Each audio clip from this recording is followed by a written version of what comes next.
Inside the Apostolic Palace of the Vatican, in the autumn of 1503, something happened that would stain the reputation of Rome for centuries. The ceilings above were painted with saints and angels. The marble floors had felt the footsteps of emperors and kings. But on one infamous night, those sacred halls became the setting for a spectacle so shocking that even hardened chroniclers struggled to describe it. At the center of it all sat Pope Alexander VI, smiling, watching, presiding. What unfolded would later be whispered about across Europe as proof that corruption had reached the very heart of Christendom. This is not simply a story about scandal. It is a story about power without restraint, about a daughter born into a dynasty where politics mattered more than dignity, about a wedding that became a symbol of moral collapse, and about the night Rome stopped pretending. Let's begin. In 1503, the Borgia name inspired fear across Italy. Rodrigo Borgia, Pope Alexander VI, had transformed the papacy into something that looked less like a spiritual office and more like a royal court. Alliances were forged through marriages. Enemies disappeared. Wealth flowed. Armies marched. At his side stood his son, Cesare Borgia, brilliant, ruthless, and determined to carve out a kingdom in central Italy. And then there was Lucrezia Borgia. To Europe, she was a rumor wrapped in silk. Poisoner, seducer, conspirator. But behind the gossip was a young woman repeatedly used as a political instrument. By the time she was 21, she had already been married twice. Her first marriage had been annulled when it no longer served Borgia ambitions. Her second husband had died violently under circumstances that fueled suspicion across the continent. Now, a third marriage was announced. Lucrezia would wed Alfonso d'Este, heir to the powerful Duchy of Ferrara. On paper, it was a brilliant alliance. In reality, it felt like a warning shot to every noble family in Italy. Ferrara hesitated. They knew the Borgia reputation. Refusal, however, was not an option. When Pope Alexander VI made a demand, it carried the weight of armies.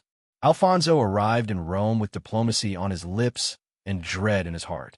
The Vatican rose before him like a fortress, massive, imposing, glowing in torchlight.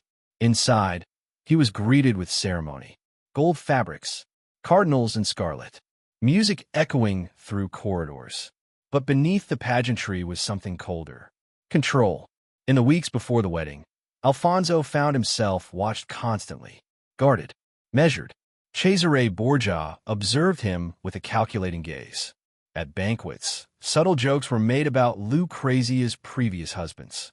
At hunts, Cesare demonstrated military precision that felt less like sport and more like intimidation.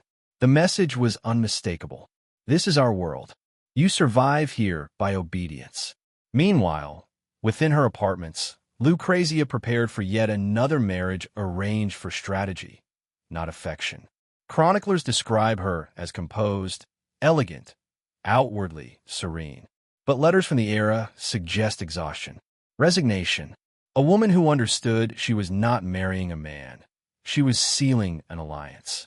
The wedding took place inside the Vatican itself, a spectacle of grandeur. Quand les illuminated fresco ceiling point croissant.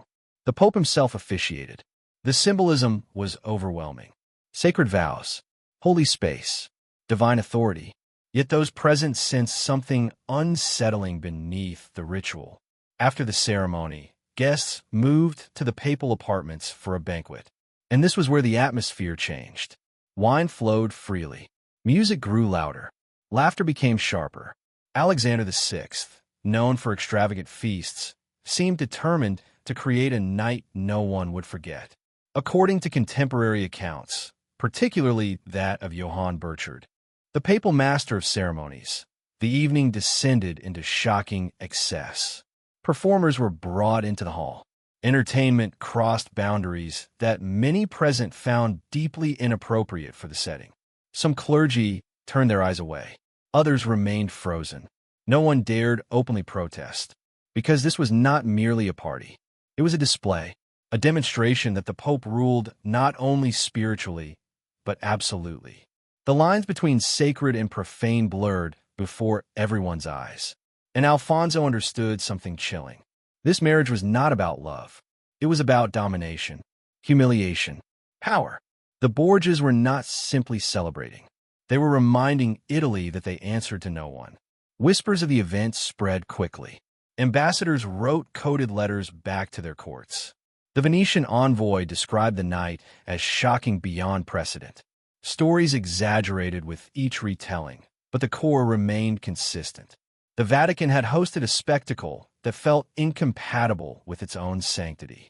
Whether every rumor was true matters less than what people believed. And what they believed was this: Rome was corrupt, deeply, dangerously corrupt. In the years that followed, that perception would help ignite something far larger. The Protestant Reformation did not begin solely because of one banquet, but stories like this became fuel. When Martin Luther later criticized the moral decay of Rome, the Borgia name was never far from the argument. Lucrezia, meanwhile, left Rome for Ferrara. And something changed. Freed from the daily presence of her father and brother, she transformed her court into a center of culture. She supported poets, patronized artists, protected scholars. Many historians today argue that her dark reputation was exaggerated by political enemies. They suggest she was more pawn than villain, more survivor than architect. She bore children. She governed Ferrara in her husband's absence. She earned respect. Yet the shadow of Rome never vanished completely. Alexander VI died not long after the infamous celebration. Rumors swirled even around his death. Cesare Borgia's power collapsed soon after. Stripped of protection, he fell in battle years later, far from Italy. The dynasty that once terrified Europe dissolved with surprising speed. But the stories remained. Centuries later, when Burchard's diary resurfaced, historians debated the details. How much was political propaganda? How much was truth? What is certain is this: the Borgia era exposed how easily sacred authority could be twisted by personal ambition. It showed that institutions are only as moral as the people who control them. And it left behind a warning that still echoes today. Power without accountability corrupts absolutely. Lucrezia Borgia died at 39 during childbirth. On her deathbed, she reportedly sought prayer and forgiveness. Whether she was villain, victim, or something in between depends on the historian you ask. But one thing is undeniable. She lived in a world where power devoured everything, even innocence. The night inside the Vatican did not destroy the church, but exposed cracks that would widen in the decades to come. And perhaps that is why the story still fascinates us. Not because of scandal, not because of spectacle, but because it forces us to confront a difficult truth. Even the most sacred institutions can fall when ambition replaces restraint. History remembers empires. It remembers wars. But sometimes it is a single night, behind closed doors, under painted ceilings, in the heart of power, that reveals everything.